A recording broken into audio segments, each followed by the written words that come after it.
Hello everyone, today we will learn present perfect tense. Firstly, I will explain how to use it. Then we will learn how to form it in affirmative, in negative, in interrogative sentences. Let's start with it is using. Guys, we use present perfect tense when we talk about time up to now, like something took place, happened in the past, but it connects with present. For example, I say in present perfect tense, guests have come. I entered in the room. I see all guests.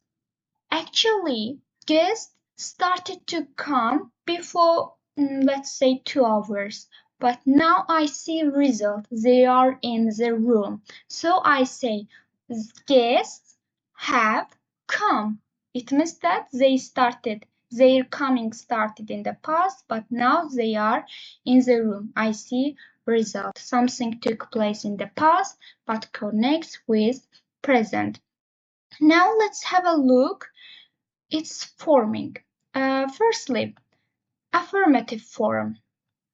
In affirmative form, guys, we use subject, of course, in the beginning of sentence, then have or has, then past participle to. If our subject is plural noun, we use have.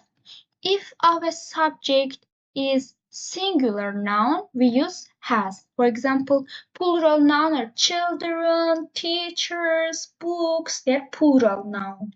Singular noun, pen, child, teacher, guest, they are singular. A pronoun, we know. If our subject is I, they, you, we use have. If our subject is he, she, it pronoun, we use has. It is clear. Let's have a look on example. They have washed up the dishes. Plates are clean. They started to wash up the dishes, let's say before 3 minutes. Now I see result. Result is plates are clean. Yeah, it is result. So I say they have washed up the dishes. Dish means kapkacak, like plates, fork, spoon.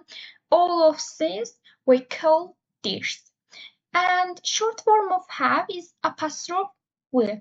For example, when I see I apostrophe, I don't say I have. I don't need it. I say I've. I've been to Turkey. They've washed up the dishes. Short form of has is apostrophe s.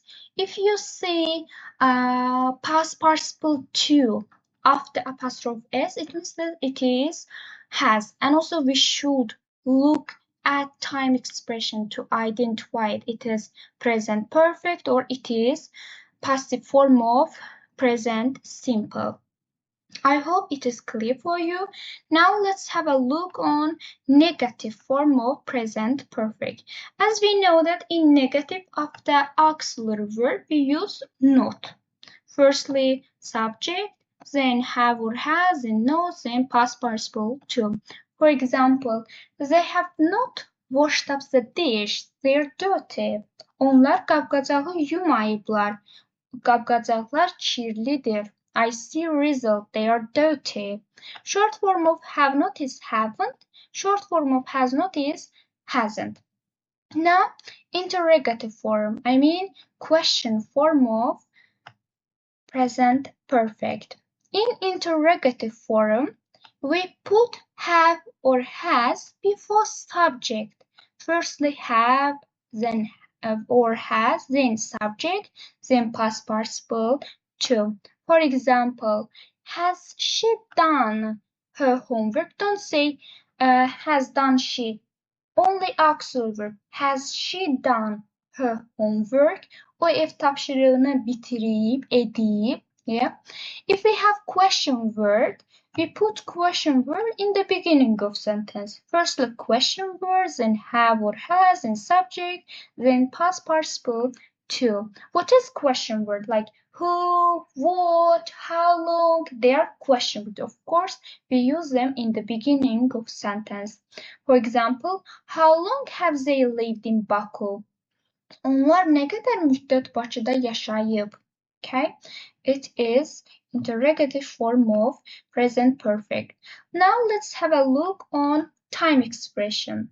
In present perfect, we have several time expression and their using is different. For example, firstly, let's have a look on their meaning. Already, artıq, just, indicə, nevə, heç vaxt, evə, nə vaxtsa. We use these time expressions before main verb. What is main verb? For example, go, come, first verb, primary verb is our main verb. But have has this auxiliary verb. An auxiliary verb help main verbs. Okay? For example, they have already washed up the dishes. Onlar artıq qab-qacağı yuyublar. Washed up is our main verb. Yumaq əsas fe'limizdir. That's why we use already before washed up. Don't say they already have washed. They have washed already. Don't say like this. Or don't use already in the end of sentence. Use these time expressions before main verb. And other time expressions are today, this plus time, like this year, this week, this day, this month.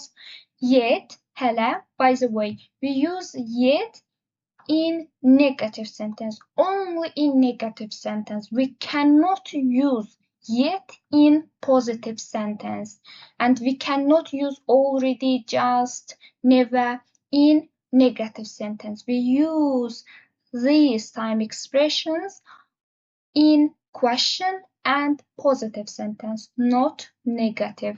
Then still, hələ, hələdə, in the last plus time, like in the last 2 days, son 2 gündə, in the last 4 months, son 4 ayda. We use these time expressions in the end of sentence. For example, they haven't washed up the dishes yet. Onlar hələ qab-qacağı yumayıblar. Okay? Or they have lived in Baku in the last 3 years. Onlar son 3 ildə Bakıda yaşayıblar. I hope it is clear for you, but if you have any question, feel free to comment me. And in description, I write 5 sentences. I want you to translate these sentences into English in present perfect tense. Thank you. Have a good day.